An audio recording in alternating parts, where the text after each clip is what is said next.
Welcome to the Disney Wedding Podcast. This show is brought to you by Carrie Hayward's Fairy Tale Weddings Guide, the only guidebook and bridal organizer tailored exclusively to Disney's fairy tale weddings at Walt Disney World. I'm Carrie Hayward, and each week I feature Disney wedding updates, money-saving tips, and interviews with wedding vendors and real Disney couples. I also cover honeymoons, anniversaries, and engagements at the Disney parks and resorts. Join me now as the Disney Wedding Podcast celebrates romance at Disney destinations.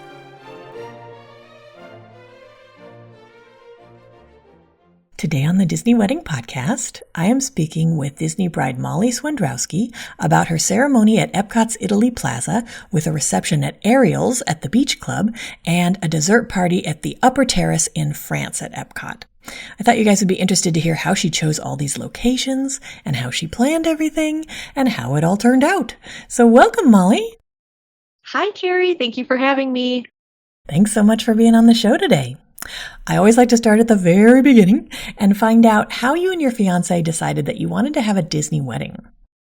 Yeah, it was kind of always a dream of mine. Always wanted one. I was a child of the Disney Renaissance. I was an only child, so I grew up watching all of those movies. I was a cast member for a while. I did the Disney College program, so Disney's just always kind of held a very special place in my heart. I just never thought it would really happen. The people I dated in the past weren't super into Disney at all. So when Adam and I met, we kind of joked about it. My family's always joked about it. And then when we got engaged at Disney. And so then it kind of became a bigger thing with everybody like, oh, we're going to have a Disney wedding. And Adam's not really a center of attention kind of person. And so when we were looking at numbers, guest lists, it was going to be like probably close to 200 people if we were going to get married here in Michigan. And so we decided to do something smaller, kind of a destination. And he was actually the one that brought Disney up. And it kind of just worked out that we figured we would be paying about the same price for a smaller group at Disney that we would for the same, like, bigger party up here. So it actually worked out perfect for everybody. That's fantastic.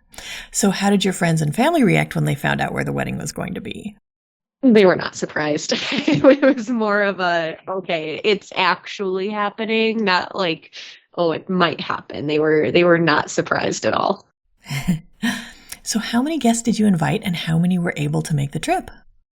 Yeah, we knew we wanted to keep it really small and intimate for all the reasons I just said. Adam's not really a center of attention person, and kind of the whole theme of our wedding was to make it about us and including people that were really important to not just each of us individually, but specifically as a couple. And so we went into all of our planning with the idea of 50 people.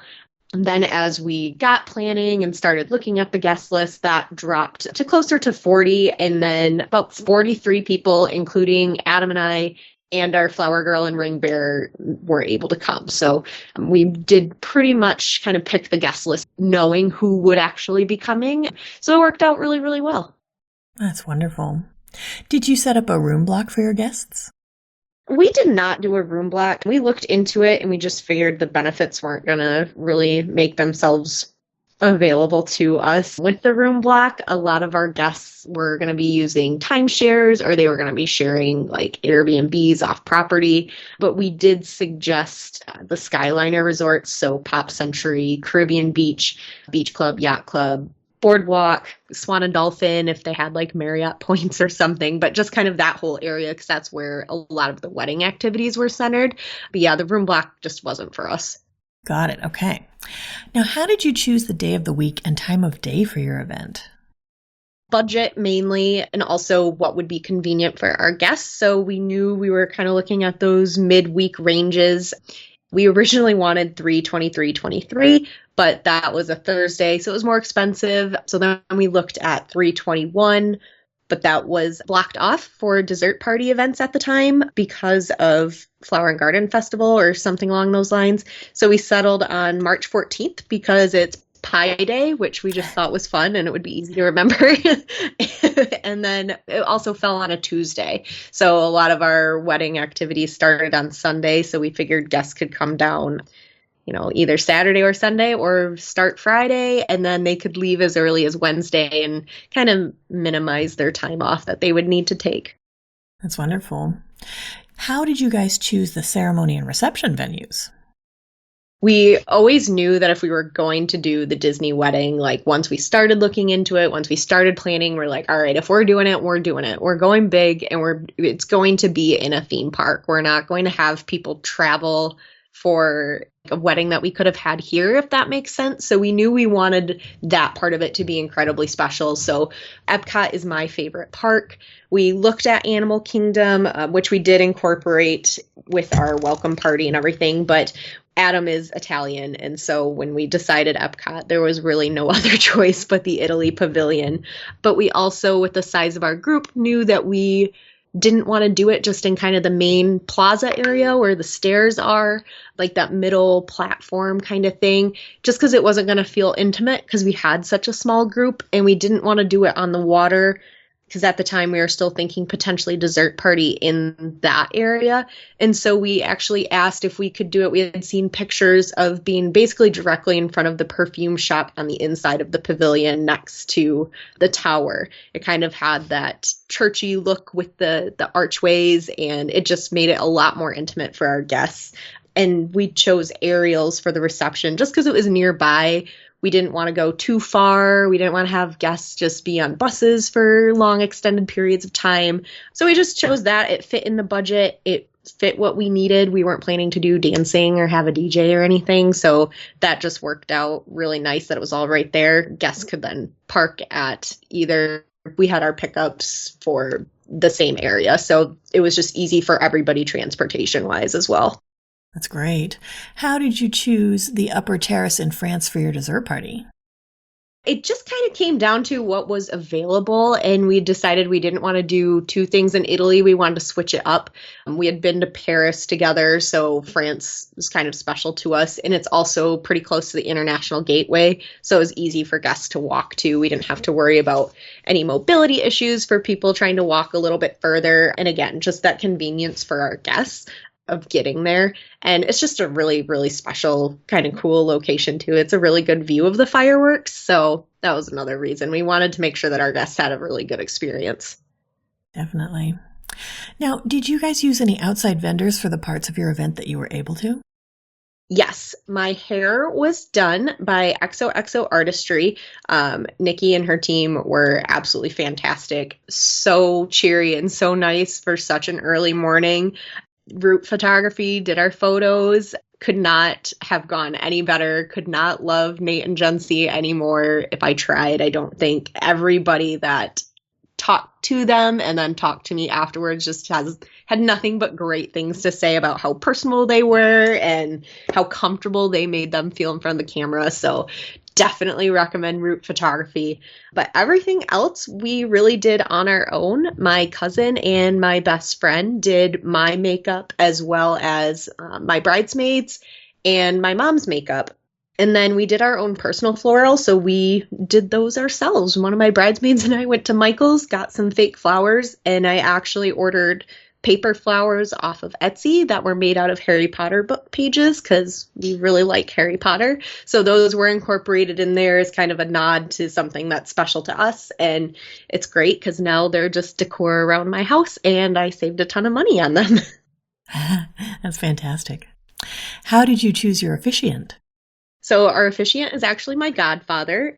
That was really, really special. We kind of knew we wanted it to be somebody that we actually knew and that knew us really well. He actually married both of my cousins as well. So my cousin kind of started that trend, but it was always something that I had thought about as well, having him perform my wedding ceremony if I was to ever get married. So that was really, really special. And he just did such a good job of meeting with us multiple times beforehand. He took the marriage certificate very seriously, which was good because I think we both kind of forgot that that's like the really important part of the whole day, the legalities of it. So he was absolutely fantastic, and everybody just had nothing but good things to say about him as well. So it was a really, really special moment for me. That's awesome. Now, did you guys add any kind of entertainment to the ceremony or the reception? The only entertainment we had at the ceremony was just the guitarist, but we did have some pretty special songs that we chose for him to play. He did You Are My Sunshine for Adam and his grandma and his mom to walk down the aisle to. That was his grandpa's favorite song. Our bridal party walked down the aisle to Fox the Phoenix from Harry Potter. And then he was able to play My Heart Will Go On from Titanic, which is my favorite movie, when my dad and I walked down the aisle, which everybody thought was really funny. And he did Han and Leia's theme for us. I mean, he was incredible. I wish I could remember his name because he just did such a good job and it was so seamless. And then we didn't have any entertainment at the reception either. We knew that we weren't going to have a DJ and we weren't going to have dancing. The whole thing was pretty non-traditional. Adam is not a dancer at all. So we knew we didn't want to do that, but we did our first dances and the father-daughter dance and mother-son dance in the Italy Pavilion right after the ceremony. So we still managed to work those things in, and the guitarist was amazing and incorporated those songs. And we did do a speaker for a couple of those songs as well, just because we had very specific ones that we wanted. But yeah, nothing crazy for us. That's interesting. Now, I see some people get stressed out about not having entertainment at the reception, whether it's a DJ or characters or whatever. They worry that their guests are going to be bored. Can you talk a little bit about how that worked for you? It actually worked out really well. Again, our guest list was so specific and so handpicked that we knew nobody was really going to have an issue with it. And they all knew going in as well. We were pretty upfront, like, hey, we're not dancing. Like, there's not going to be anything going on. And it was such an early morning for everybody. We really didn't think anybody was going to want to hang out and just kind of like go crazy. So for our group, it worked really, really great that we just had beer and wine and brunch food, and it was really great because it just gave us a chance to go around and talk to everybody that was there a little bit more one-on-one. We did have maid of honor and best man speeches, and my brother-in-law brought the room to tears and rolling laughter all in one. That was entertainment enough. It was really incredible. And again, for our group, it worked out really, really well. So that would be a piece of advice, is just know your guest list, because if they're not going to want to dance, like, it's kind of not worth it. We looked at having a speaker, but it just was such an extravagant cost for what we actually wanted, which was literally just background music to play, that we were like, we just won't have any music. It'll be fine. That's interesting. Did they have the background loop on, like the resort music in Ariel's? I think they did. I honestly can't remember. I want to say they were having issues with it, but I was so delirious at that point that I don't know. And I don't really think, even if there was no music, I don't think anybody noticed. That's cool. Do you have any menu items or cake flavors from your reception that you would recommend? Everything at our reception was so good. We had the Ohana noodles that were fantastic. We had Tonga toast, which was really good. We had, my favorite thing was the salmon that had like capers on it, which seems really strange for like brunch, but it was so good. The reception food was something that I did try to eat a little bit of everything of, because I failed miserably at the welcome party and dessert party, but everything we had was phenomenal, and our guests also really loved the food choices we had. We had just had a little bit of everything. We did do the make your own omelet station, which was a pretty big hit as well. We didn't do a cake. It was funny. It wasn't until I think a few days before the wedding, I looked at Adam, I'm like, we don't have any desserts at our reception. Like, we didn't have a single dessert. Like, we just had like croissants and pastries and stuff. And I was like, oh, well, we're having an entire dessert party, whatever. It's like 9:00 in the morning. Who's going to notice? But yeah, we actually had no desserts. We're not cake people, so that was never really even on the table for us. We looked at doing pies because, again, we got married on Pie Day, and then it just kind of got lost in the planning process, and we never really followed up talking to our planner. They were definitely willing to do it for us, but we just kind of forgot because it wasn't important to us. So Can you tell my listeners a little bit about your dessert party and your welcome party? Sure. Our wedding was on a Tuesday, and so we decided to have a welcome party and a dessert party, especially since we were doing kind of such a low-key reception. We got engaged actually at Nomad Lounge at Animal Kingdom, which was really fun and special. It was right on the porch. they were super kind about everything. So we knew we wanted to incorporate Animal Kingdom and Epcot into the entire kind of weekend. Animal Kingdom's Adam's favorite park, Epcot's mine. So we asked, because Nomad Lounge isn't on like their venue list. And so we asked if we could have a party there. We decided that if we could have a welcome party at Nomad Lounge, we would have a welcome party. If it wasn't going to be an option, then we weren't going to do one. And our planner came back and was like, yep, absolutely, we can do it. But it has to be at 11 o'clock at night. We were like, oh, okay, got it. That kind of stinks, but it honestly was so much fun. Like some of our guests were like, yeah, we're not going to be there. My godfather and godmother, my uncle who performed the ceremony, they were like, yep, no, that's past our bedtime. Absolutely not. We will not be there. And then that weekend, my uncle was like, no, I'm definitely coming. Like, I'm not going to miss it. And to my surprise, my aunt was on the bus. Like, that was like the biggest surprise of the whole weekend. Like, the entire guest list was like, holy crap, Aunt Diane made it on the bus. Like, it was incredible. So we had our welcome party at Nomad Lounge. We had the inside and outside. It was so fantastic. So they dropped us off at the front of the park. So we got to walk through the park, just our group, with all of the lights, and they had all the background music on, and you could hear the monkeys. It was so special and so cool. The food there was also incredible. I can't even remember what it was, but everybody said it was so, so good.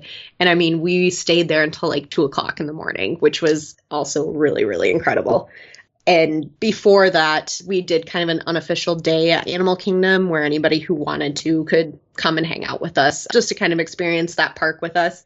And then our dessert party was in France at Epcot, and that was on Tuesday. And so we planned them kind of far apart, just knowing we would be up so late for the welcome party and have to be up so early for the wedding. So we planned it kind of 2 days apart on purpose. But yeah, the dessert party was also fantastic. It was that same night, and everybody was able to make it to that as well. And then we did a ride mix-in on Soarin' afterwards. That was a surprise to our guests. So that was really, really fun as well. The fireworks ended and everybody's kind of packing up, and we went around to each table individually and we're like, okay, well, you guys could go home or we could go ride Soarin' if you want to. And they were like, I'm sorry, what? So that was a really fun way to surprise our guests, as kind of like a last hurrah. And then we did an unofficial day at Epcot on Wednesday to celebrate everything and say goodbye to people if they were leaving, and just a final way to hang out with everybody who made the trip. That's fantastic. Do you have any menu items you would recommend from your dessert party? I didn't eat a single thing at the dessert party. We did do the churros flambe station. So my dad gave me a bite of his ice cream, which was really good. We had the Mickey pretzels. I had a bite of somebody's Mickey pretzel. Everybody said the desserts were really good. My cousin actually ate so many of the churros that she was ill, but she's like, I have no regrets. They were so good. So I've been told the churros flambe is where it's at and the perfect thing for your dessert party. So that's great. Can you give my listeners a timeline of how your wedding day ran?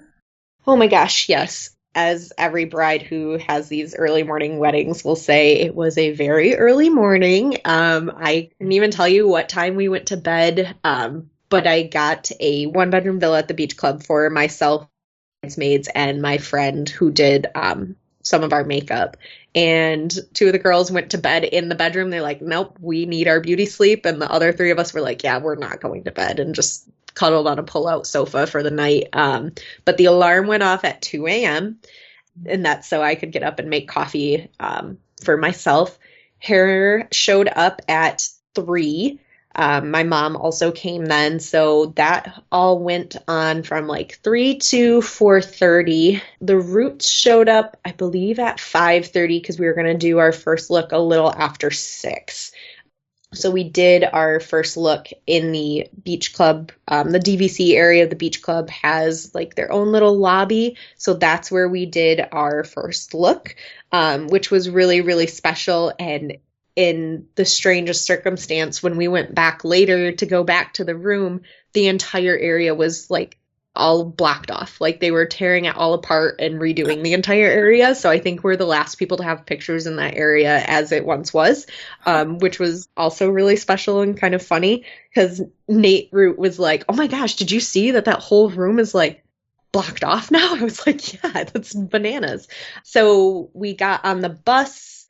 We were the last pickup, and our bus coordinator was trying to leave, and I had two mistresses of ceremony to kind of keep everything going, and they're like, no, we can't wait for people. And my friend was like, you're waiting for the bride, so I think maybe it's a good thing to wait. So we got to Epcot a little after 7. We got dropped off behind the American Adventure, and were able to walk over to the Italy Pavilion with everybody.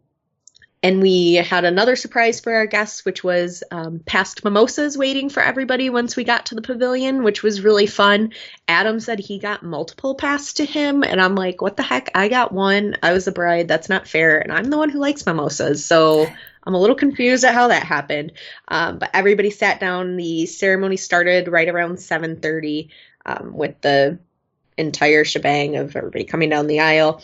We did our ceremony. We did vows.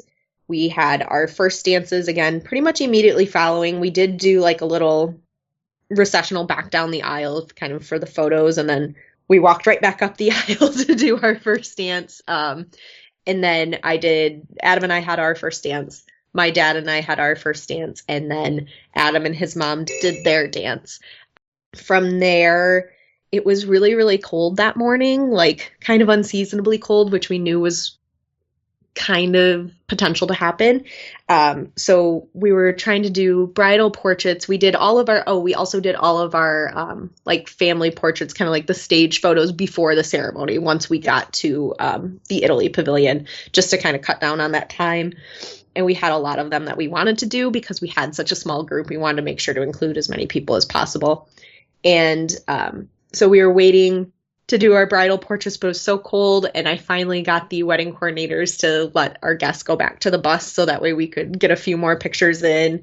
Got back on the bus. Everything at Ariel started right around 9, and everything there kind of wound down right around 11. And some of my guests, we just kind of hung out in the lounge next to Ariel's, and a magic moment from a cast member, if I can kind of like divert a minute to talk about it, because it was just so special and so sweet. We were just hanging out in Martha's lounge, like the lights were off because they were not even close to opening, and we had our drinks left from the reception, just sitting around talking, and one of the managers came out from behind the bar, and he was like, can I turn the lights on for you? And I was like, oh my gosh, I am so sorry. We can go. We were just sitting here, like, we can leave. He's like, no, it's okay. And he saw me in my dress, and everybody was dressed up. He's like, oh, did you get married? And I said, yeah, we just got married in Italy, in Epcot, and we just had our reception next door. He's like, oh my gosh, like, congratulations. Do you guys like ice cream? And we were like, of course we like ice cream. And he's like, do you like cookies and cream? Like, what's your favorite flavor? So we're sitting there like, oh, blah, blah, blah. He's like, do you like cookies and cream? And I was like, I think this is our only option, guys. And I was like, cookies and cream is fantastic. And so he brought out this giant dish of cookies and cream ice cream, like adorned with actual Oreos, and just like a ton of spoons for the group of people that was sitting there. And so we got to eat ice cream and just kind of hang out there for a little bit, which was really fun. And it was just kind of a really special moment that this cast member made for us. And then after that, everybody had the whole day to basically do whatever they wanted. I didn't want to plan anything. I wanted people to also be able to have a vacation and relax by the pool if they wanted to. And then we all met back up at International Gateway.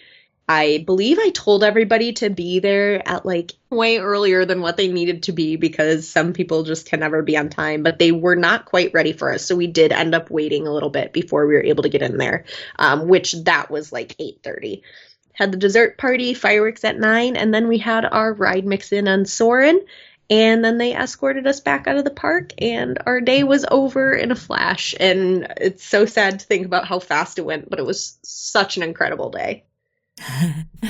So when you guys were planning, what were some of the most important aspects where you focused your attention or your budget? Our biggest thing was definitely the guest experience. I think I've already mentioned it, but we knew if people were going to be making this trip, we were asking them to take time off work. We were asking them to spend, like, it's not cheap to go to Disney. And so we were asking them to spend a decent amount of money to come celebrate with us. So we really wanted to make it special for them, but also making it very personable and about us. And we were able to do that in a lot of different ways. Like I mentioned, our flowers had the Harry Potter, it's all made of Harry Potter book pages, the music we chose, just little details that we had throughout the day, including in our invitations. We have 2 cats, and so they were very like present in the theme of the day. One of our favorite movies is Up, so we had a lot of Up touches. So that was definitely the biggest thing, is just making sure that we could give our guests an experience that then they could go home and not just say like, oh yeah, we went to a wedding at Disney. It was like, we went to a wedding at Disney and it was the best wedding we've ever been to, was kind of what we were going for. And by doing the welcome party and the dessert party and the ride mix and just making it really special for them, so that way they knew how much we appreciated their role in our lives. And then photography was a big one for me. I have followed the Roots since like 2009. I think your Tower of Terror anniversary dinner was one of the first things I saw from them. And I'm still a little sad that we didn't elope, so I couldn't do the same thing. But yeah, I have followed them for forever. So I always knew I wanted the Roots. And so I told Adam straight up, I was like, this budget does not exist when it comes to our photography, basically. So that was definitely a big portion of it. That's awesome. Were there any aspects that were less important, where you saved your money or just your effort? Pretty much any of the extras. We definitely went very non-traditional. We didn't have a DJ. We didn't have any entertainment. We looked into a lot of it and just it didn't really fit us or our vision for the day at the end of the day. We had absolutely no floral outside of what we made. That's a lie. We did have petals for our flower girl because somebody told her that part of her role was to throw petals and she wouldn't let it go. And so I paid a stupid amount of money for real flower petals for her to throw. But it ended up, which I will get to later, being one of the best moments of the entire day. So completely worth every penny.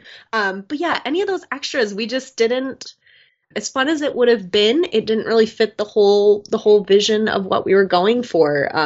So just, yeah, there was no decor. We didn't have any centerpieces. Like, people probably look at pictures of our reception and are like, oh my gosh, these people are so boring. But everything else was so personal that I don't think anybody noticed. And I was so open about all of our planning that nobody was really expecting anything anyways. Got it. Okay. What ended up being your favorite memory of your wedding day?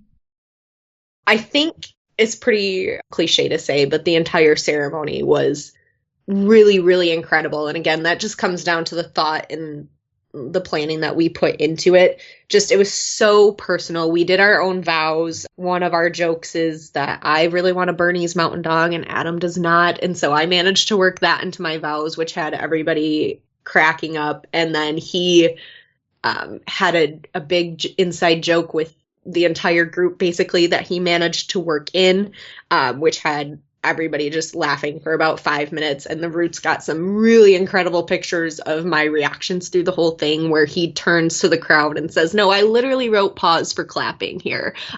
So we just had a lot of those personal moments that just made it super special. And to get to my flower girl's petals, our first dance song was to your song, but not the Elton John version. It was the Ewan McGregor version from Moulin Rouge, because that's another one of my favorite movies. And we really just like the song, Your Song. Plus, Ewan McGregor is Obi-Wan Kenobi, and we're big Star Wars fans. So it all came together. But in that song, there's this big crescendo moment where if you know it's coming, you know it's coming. But my flower girl was about to be 8. She's never seen Moulin Rouge. She's never heard this song. We're dancing in the Italy Pavilion. It's sunrise. Like, I'm thinking my life can't get any better. And all of a sudden, Adam starts, I'm kind of facing the perfume store at this point. So he's looking out at our guests and he just starts laughing. And I hear everybody erupt into applause. And I'm like, what's going on? My flower girl had gotten out of her chair at the exact moment of the crescendo of the song and threw the rest of her petals in the air. Like she had planned it her whole life. But like I said, she's never heard the song, and I'm so sad that nobody has it on video. I'm the only person there that didn't actually see it, and it's still one of my favorite moments, because there's, again, the Roots and all of their magic captured a series of photos where you can see the petals in the foreground and me turning around and then all these shots of the crowd just like cracking up and my flower girl just sitting in her chair like, yep, I did that. Okay, so then did anything go wrong or just not turn out like you expected? The only thing that really went wrong, and I feel so lucky to say this, is that it was just so cold that morning. And we did tell our guests, like, hey, you're just going to have to maybe bring something to be warm in the morning. Like, it might be cold. It might be really hot. It's Florida, like in March. Nobody really knows. But it did unfortunately end up being on the chilly side. And for whatever reason, I was the one who wasn't prepared. I didn't have a shawl or anything. But one of my lovely guests brought a white shawl, like I think for the actual occasion. So I was able to have that, luckily. But like we didn't have, my bridesmaids were not prepared. So that was really the only thing that went wrong. And it's not like we could have done anything to fix that. But I do wish that we would have, looked a few days beforehand so we could have ordered something on Amazon for the girls, or I don't know. But it was rather chilly. There was a moment where I was trying to drink a mimosa and I was just kind of like, I wasn't nervous, but I was just like so anxious about everything and like cold that it was just spilling. I was like, well, this stinks. I just really wanted my mimosa. Aw. Now, was there anything that seemed like a big deal beforehand and then it turned out not to be?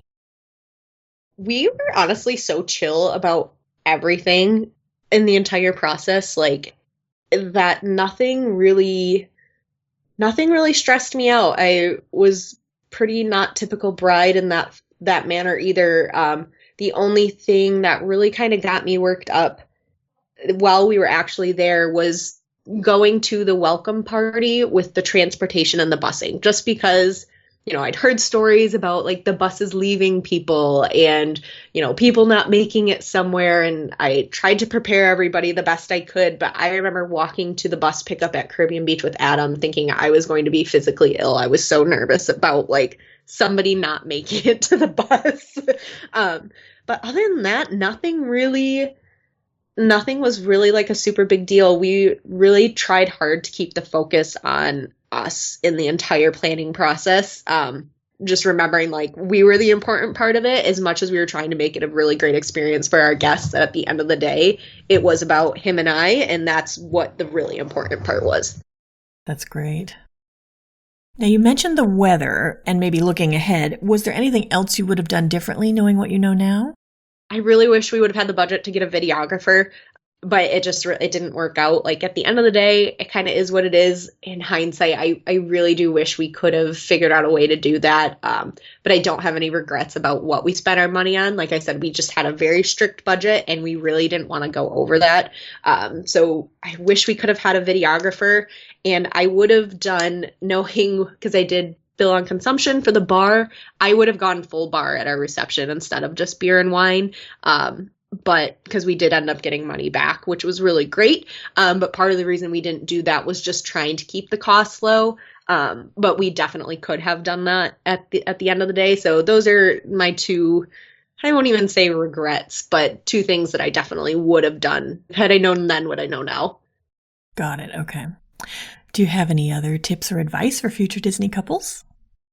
Disney is overstimulation, like everything. And so there's so many extras that you can do, and the Facebook groups are so fantastic. But I think social media has also just gotten to a point where like if you don't have this perfectly curated wedding, like it doesn't mean anything. And so I guess I would just say don't get caught up in the extras. If it's something that you want and something that's going to be meaningful for you and you can afford it, then go for it. But for us, it wasn't any of those things. So we just tried really hard not to get caught up in it. And just don't let the pressure of social media get to you. Like I said, we had no centerpieces on our reception tables and no one said a word. And it was still one of the best weddings that everybody says they've ever been to. My cousin, who was one of Adam's groomsmen, has been in some like 14 to 20 weddings or something like that. And he said that this was the best one that he's ever been a part of. even the cast members, like the wedding planning team that was there, were telling my godfather after the event, like that was the most beautiful ceremony they've ever seen. And again, we had no decor, like we had the basic chairs. Like it doesn't have to be a big extravagant thing if you don't want it to be. So just keeping in mind that it's about you and your partner at the end of the day. That's great advice. Well, Mollie, I think you've offered a lot of great tips and advice for anyone who's interested in getting married at Walt Disney World, and I appreciate your taking the time. Thank you so much for having me. This is literally a dream come true. That's our show for today. I'm your host, Carrie Hayward, inviting you to join me again next week for another episode of the Disney Wedding Podcast. Past shows and tons of photos for each episode are available on my website, DisneyWeddingPodcast.com, or listen in your favorite podcast app. And for instant answers to all your Walt Disney World wedding questions, check out Carrie Hayward's Fairy Tale Weddings Guide, available as an interactive ebook with continual free updates at fairytaleweddingsguide.com.